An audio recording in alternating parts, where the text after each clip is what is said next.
Dream a little dream of me. Welcome kindreds, it's Jessica TheStoryWitch and this is going to be my final 2019 depth year update.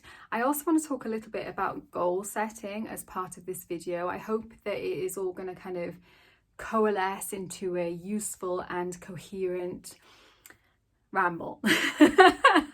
I did rewatch my very first depth year video, and I'll try and link some of my other depth year videos and stuff if you're interested. If you've been following along with it, you probably know what has been going on as we go through.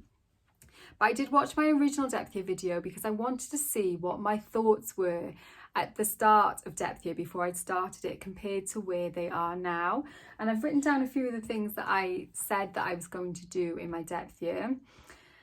I only had a vague idea. I didn't really kind of set it in stone exactly what I was going to do, but I definitely had ideas about the sort of things that I was going to be doing. I said that I was going to have a no buy on books, and I will let you know whether I've adhered to that or not. I also said I was not going to buy any new clothes this year. I was not going to buy any new tarot decks or any decks. I wasn't going to buy any decks, so not Oracle or anything either. With the books, cookbooks specifically were a massive no-no. No new makeup. And then I had an idea about the topics and things that I wanted to go deep into this year, which was things that I already was interested in, because that is obviously the point of the depth year, is to deepen those areas that you are already in, you know, the things you're already immersed in. So I had mentioned astrology, moon wisdom, bullet journaling and things to do with that, like hand lettering. And I had ideas about tarot, that I was going to do certain things like the Queen's Journey and the 365 tarot spreads. I said I was going to be looking at our household waste and how we could reduce that as much as possible. And also the resources that we already have in our house. We home ed, and so we have lots of like resources and stuff at home. To be honest, lots of them are things that I bought even before the kids were born. But you know, we use them. How did I do according to those kind of parameters that I set out for myself? Well, if you were watching my updates, you will know that I did buy a cookbook. Of all the books I could have bought, I bought a cookbook. I bought Dr. Gregor's How Not to Die cookbook, and immediately kind of regretted it, although I have cooked a few things out of it, and it is a good cookbook. And it wasn't that I didn't think that it was good, it's just that I'd said that I wasn't going to buy one, so I was frustrated with myself for buying one of those. But compared to how many cookbooks that I usually buy in a year, I'll take that. And as far as other books go, I have not bought any other books until the last couple of weeks, and I feel like I have kind of concluded my depth year. I think when I started planning even though we don't celebrate kind of Christian Christmas, we do celebrate Christmas in our family, and so I am buying gifts for people. And while I was there on Amazon buying a few things, there were a couple of things in my, like, you know, like when they're in your basket but you've saved them for later, and I was like, oh, it's nearly the end of the depth year now. If I buy these, I can give them to people. I usually give them to my husband to give to the kids, to give to me for Christmas. And so I've done that. So I have bought, I think I bought like 4 or 5 books, which I am not reading yet, but which will be given to me for Christmas to read next year. So that's not cheating, is it? Surely. Clothes wise, I have not bought any new clothes up until about 4 weeks ago, when I actually bought a coat from eBay. It was secondhand, which was one of the things I tend to buy all my clothes secondhand anyway. And it was a coat that I'd actually seen when it was new, in a catalogue. It's in a catalogue called Joe Brown's, which I quite like. Quite a lot of this stuff is kind of like quirky and just a little bit more unusual. But I don't like to buy new clothes, so I'd seen it there a few years ago, and then I was on eBay and I was like, oh, I'll just have a little look for a coat, because I did need one, you know.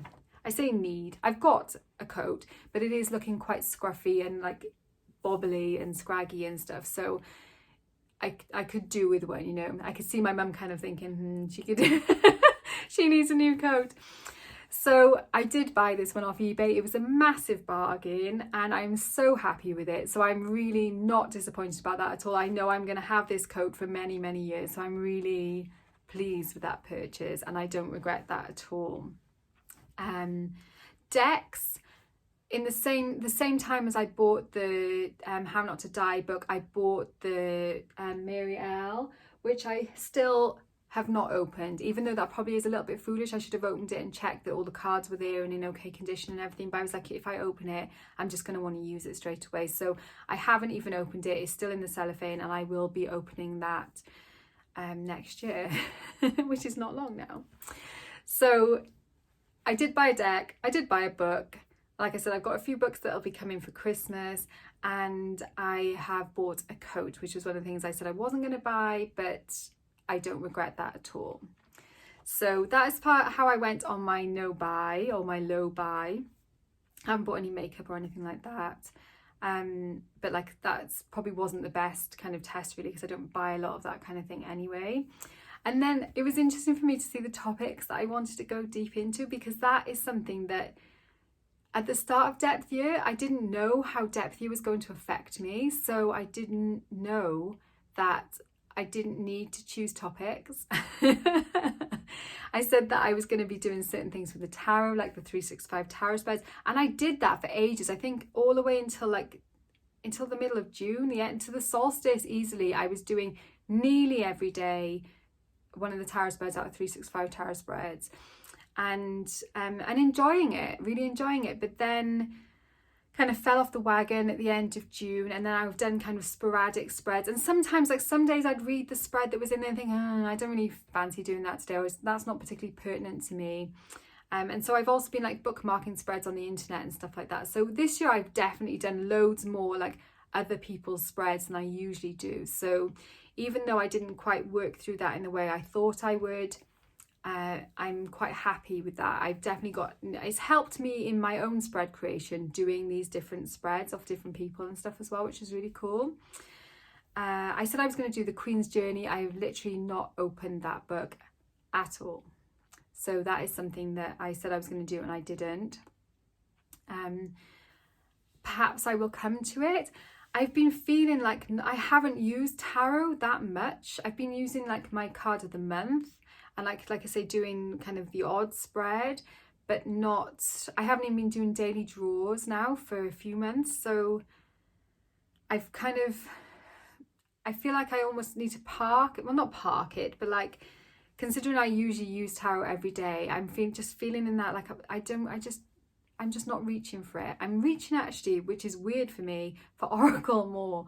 So that is something that is interesting, and like, why is that? I'm not really sure. So yeah, and I do feel like I wanted to do this at the start of depth year and I haven't completely done it.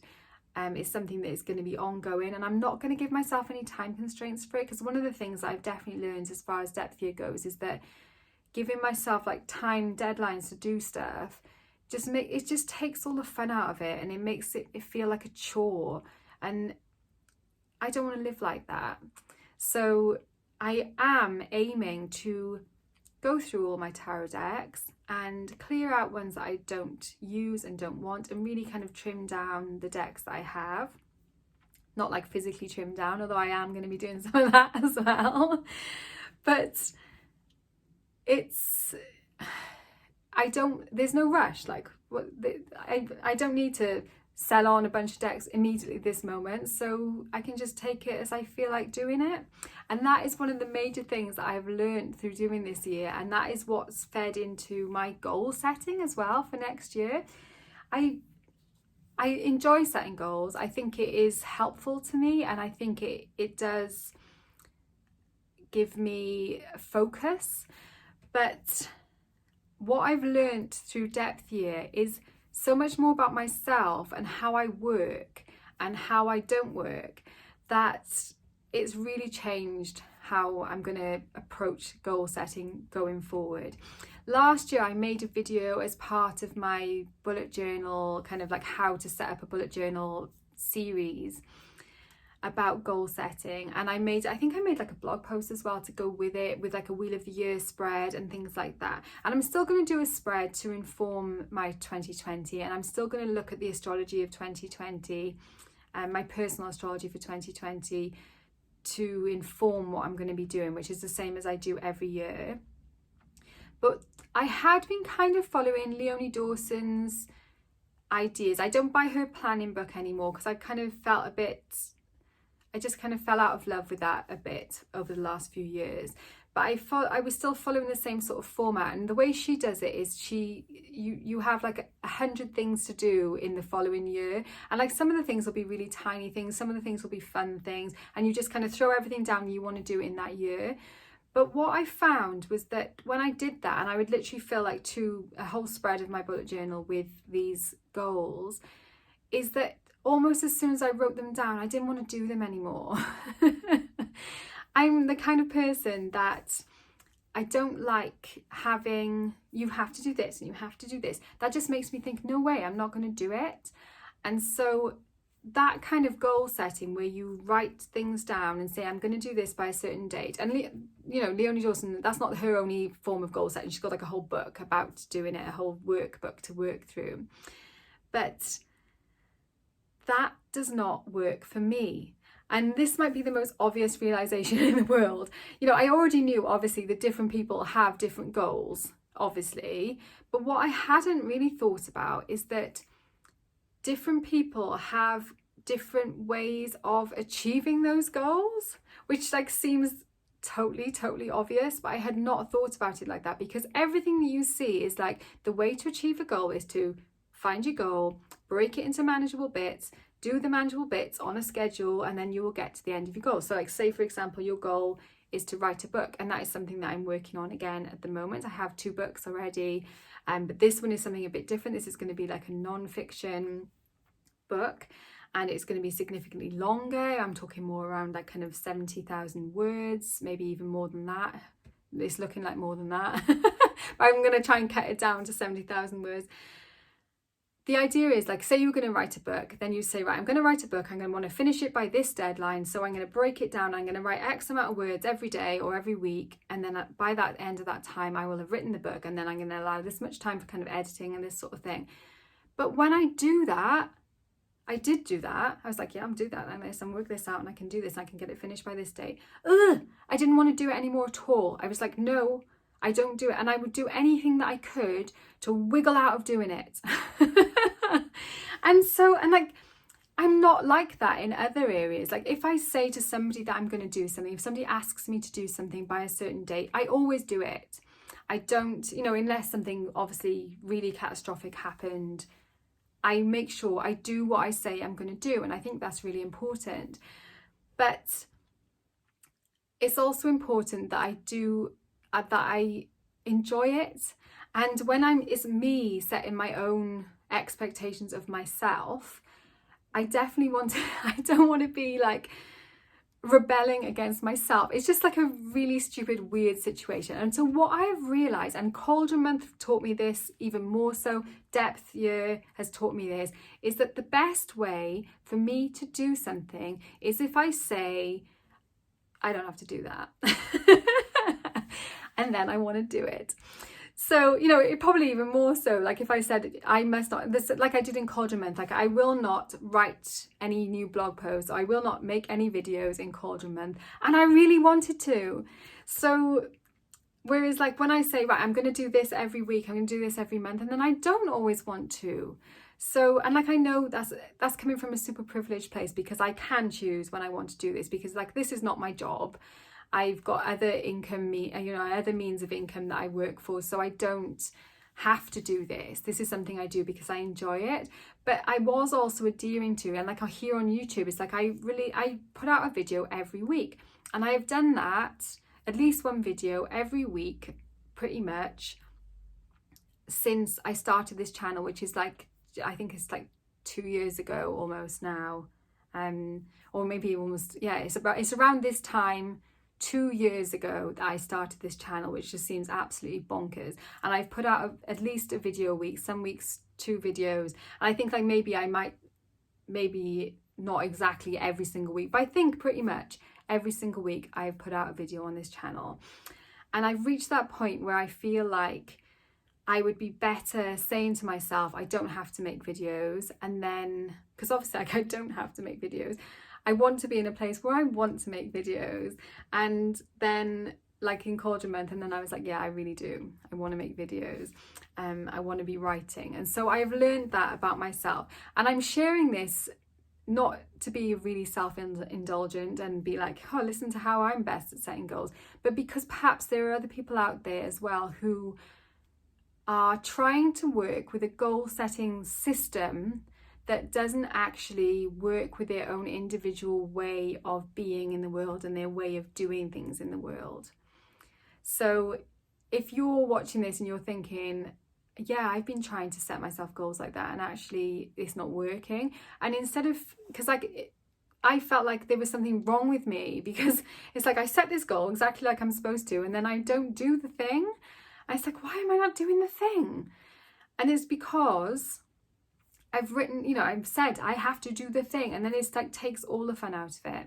So if you are like me and you don't like that, then perhaps finding a different way of doing it. I'm sure there's going to be loads and loads of different ways of doing it, as many as there are people. There is not like one best way to set goals and achieve goals. So yeah, sharing that in case it might be useful. So this year I have, instead of setting a bunch of goals like I usually do, I am going to go into 2020 with just my word for the year. And my word for next year for 2020 is native, or in Welsh it's brodorol. And that is, it kind of stems out of sovereignty, which was my word for 2019. I'm not going to talk too much about the word for the year here, because I'm going to do a separate video on word of the year, because a lot of people have been asking me about it again, and I think that even though I've made videos on videos about it in the past, I think it might be helpful to just make another kind of summary video on it, and maybe talking about how my process works, because I think sometimes by seeing other people talk about that, it can be helpful. So yeah, I'm not going to talk about that any more than that here. I'm going to go into 2020 with just my word of the year. Nothing that I have to do, and it's going to be another depth year, because I think now maybe all of my years will be.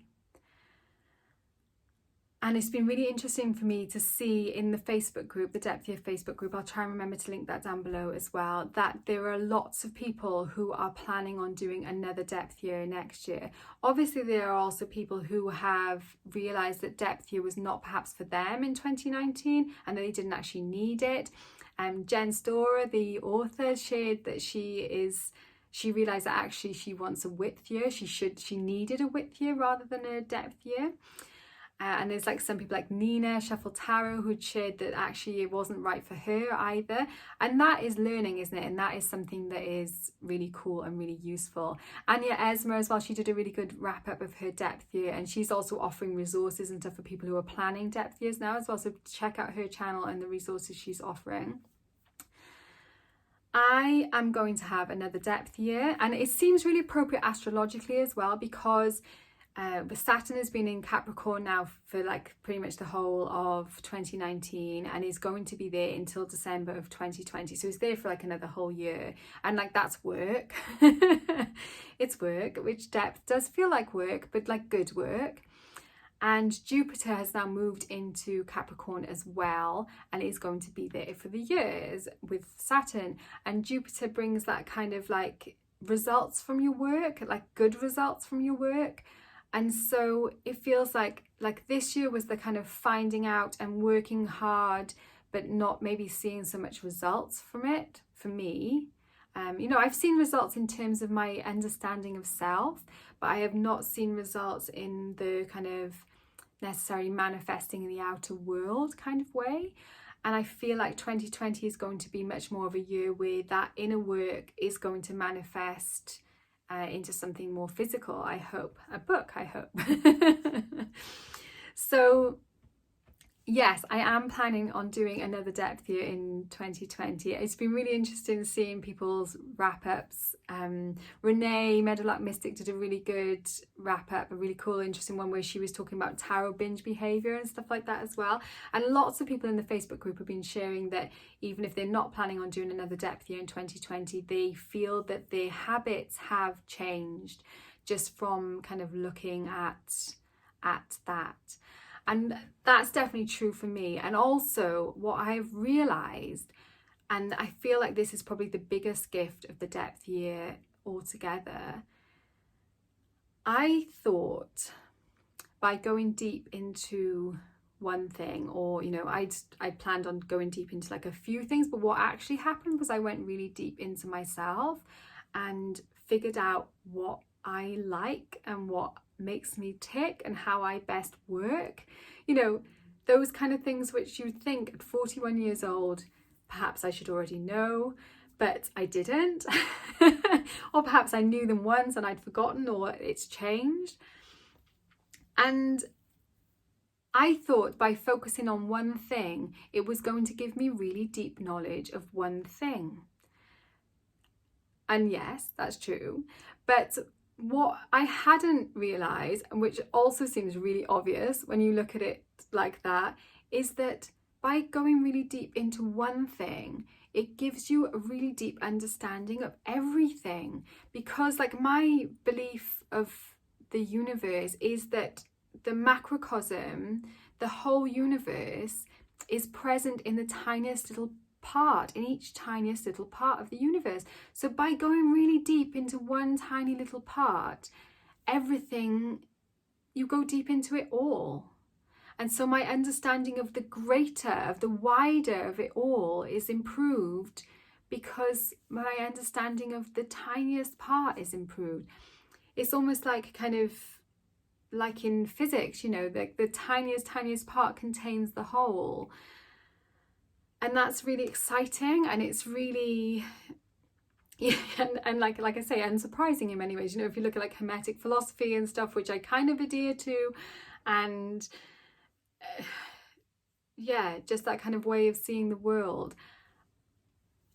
Maybe I should have known that, but perhaps I couldn't know that. Perhaps I couldn't know that before I had done this depth year. And so that is me signing off from my 2019 depth year, and I will be, like I say, doing a 2020 depth year, which is going to be slightly different in that I am not going to set specific no-buys or low-buy areas. I didn't say actually about how we have been working as a family to do ours like zero waste kind of thing, and we are definitely working towards that. Basically all the things, the main themes I thought I was going to be working with, I have worked with, but better when I'm saying that I can have freedom to choose rather than I have to go deep into these specific areas. And really the thread that kind of binds them all together is me. I am the thing that I am going deep with. And so I'm going to go into 2020 knowing that I am the thing I'm going deep with, and just taking my word, native, brodorol, into 2020 with me. So I hope that you've enjoyed your depth year journey if you have taken one. And if not, if you've been watching my videos and following along, please let me know your thoughts. I'm loving to kind of interact with people about this depth year. It seems to have resonated for so many of us. Thank you. Thank you for witnessing me while I have been walking this path. And I don't know if I'll do depth year updates in the same way in 2020. I'm not sure if I'll be doing videos at all in 2020. Like I'm going to say that I don't have to. And then we will see what happens. Thank you so much for watching, for being with me, holding my hand along this way.